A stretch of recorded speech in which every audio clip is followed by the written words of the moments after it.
मौत का सौदा। कहानी की शुरुआत निशा और उसके पिता संतोष कुमार से होती है, जो बनारस में मच्छिंद्र नाथ नामक एक सिद्ध अघोरी से मिलने पहुंचते हैं।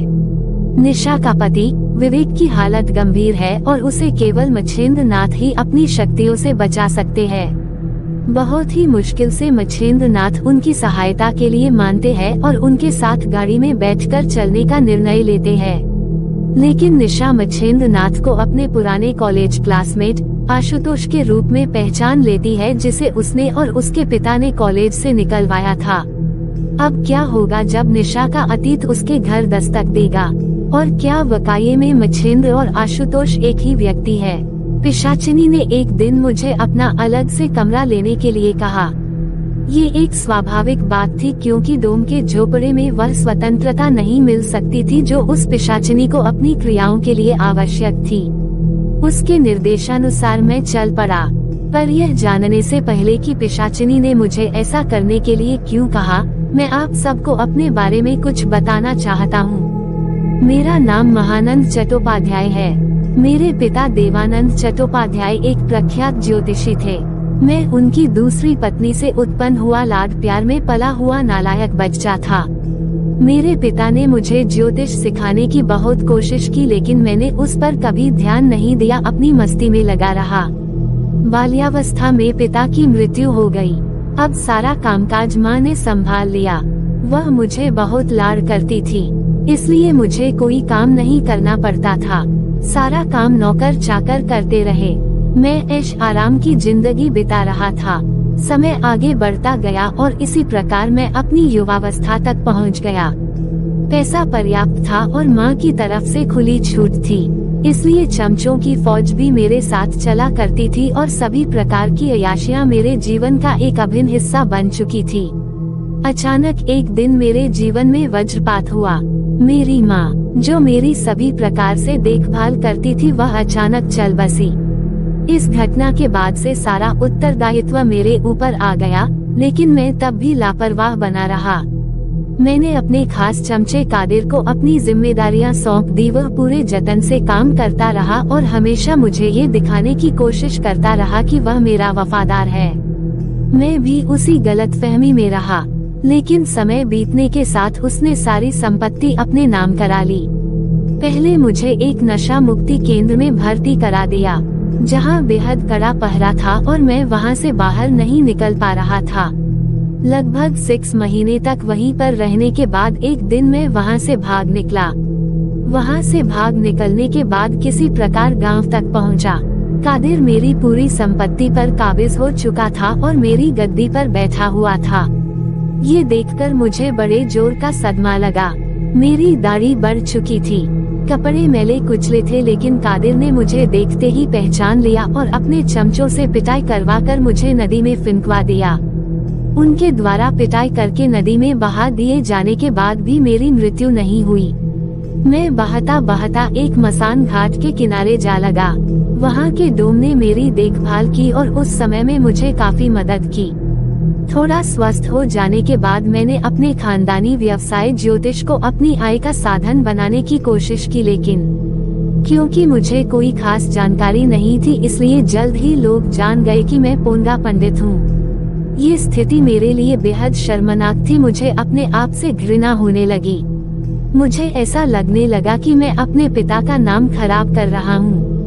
इतने बड़े ज्योतिषाचार्य का बेटा होने के बावजूद मुझे पोंगा पंडित कहा जा रहा है, ये सोच सोच कर मैं अत्यंत विचलित होने लगा। ज्योतिष इतनी जल्दी सीख भी नहीं सकता था, तो मैं किसी शॉर्टकट की तलाश में था। तभी मुझे एक तंत्र साधना से संबंधित किताब मिली, जिसमें कर्ण पिशाचिनी नामक एक विद्या की साधना लिखी हुई थी। ये विद्या एक ऐसी विद्या है जो भूतकाल के विषय में सारी जानकारी देने में सक्षम है।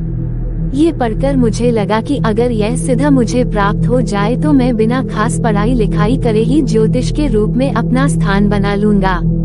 मैं इस साधना को करने के विषय में विचार कर रहा था, तभी अचानक एक अघोरी काला बाबा से मेरा सामना हो गया। उन्होंने 3 महीने तक मुझे विभिन्न प्रकार की अघोर स्थितियों में रखा और अंत में मुझे कर्ण पिशाचिनी साधना प्रदान कर दी। ये साधना अत्यंत विभत्स तरीके से की जानी थी जो मैंने किसी प्रकार संपन्न कर ली। इसमें भी मुझे अपने मित्र डोम का सहयोग मिला। लगभग 20 दिन की साधना संपन्न हो जाने के बाद मुझे कर्ण पिशाचिनी की सिद्धि प्राप्त हो गई। इस दौरान बहुत कुछ घटित हुआ। इसके विषय में आप इसके पूर्व की रचना पिशाचिनी का घेरा में पढ़ सकते हैं। पिशाचिनी सिद्धि हो जाने के बाद किसी भी व्यक्ति को देखकर मन में उसके विषय में जानकारी लेने की इच्छा कर लेने मात्र से ही सब कुछ स्पष्ट होने लगता था। अब मैंने पुनः ज्योतिष का कार्य प्रारंभ कर दिया, जिसमें मुझे कर्ण पिशाचिनी की वजह से पर्याप्त आय हो रही थी और मैं काफी प्रसन्न था। अब आगे पिशाचिनी ने मुझे एक बंद पड़ी हुई दुकान के पास ले जाकर खड़ा कर दिया। मैंने बगल वाली दुकान से पूछा, ये किसकी है? वह बोला, मेरी है। मैंने पूछा, ये बंद क्यों पड़ी है?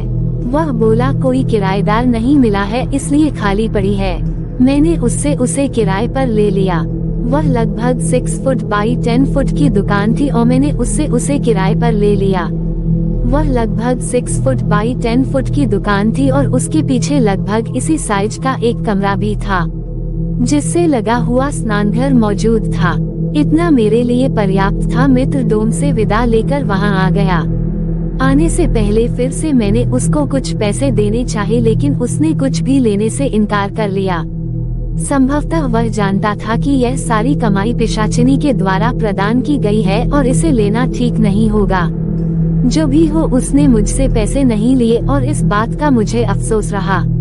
मैंने उसे 2 जोड़ी नए कपड़े खरीद कर दिए, जिसे उसने स्वीकार कर लिया, वह भी काफी चिरौरी करने के बाद में मुझे पता चला कि उसने वह भी किसी और को दे दिया था और अपने पुराने वेशभूषा में आ गया था। संभवतः शमशान में रहने की वजह से उसमें एक प्रकार की निर्लिप्तता आ गई थी और उसे इन सब चीजों का कोई मोल नहीं रह गया था।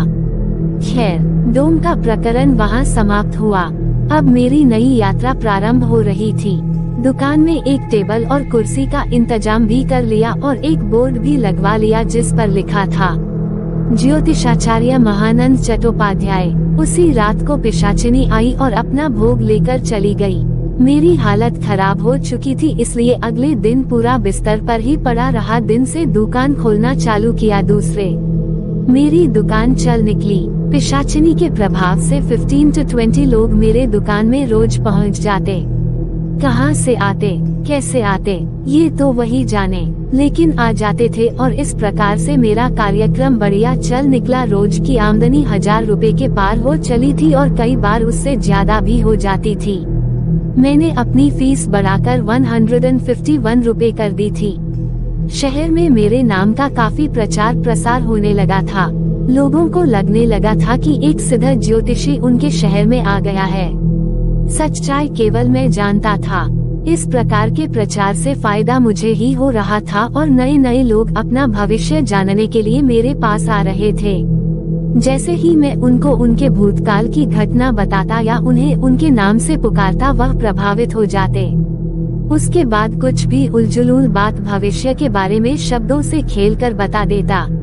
उसके बाद किसी समस्या के बारे में बताने से उसका समाधान पूछते और मैं उसके विषय में भी अपने मन से कुछ भी बता देता था और वे उसे सच मान लेते। उनका भूतकाल मैंने पूरी तरह से प्रामाणिक रूप से बताया होता था तो वे यही समझते थे कि मुझे भविष्य की भी जानकारी है। केवल मैं जानता था कि मेरी गति पिशाचिनी की वजह से केवल भूतकाल में है और मैं भविष्य नहीं देख सकता था। लेकिन मेरा धंधा अच्छा चल रहा था और धीरे धीरे मैं ज्योतिष के रूप में प्रतिष्ठित हो रहा था। एक हफ्ते के बाद एक गाड़ी आकर मेरी दुकान के सामने रुकी। Ambassador car. उस समय अधिकतर सरकारी अधिकारियों के पास एम्बेसडर कार हुआ करती थी, तो मुझे थोड़ा सा डर भी लगा कि कुछ गड़बड़ तो नहीं है। क्या महानंद चट्टोपाध्याय का सच किसी को पता चल गया था?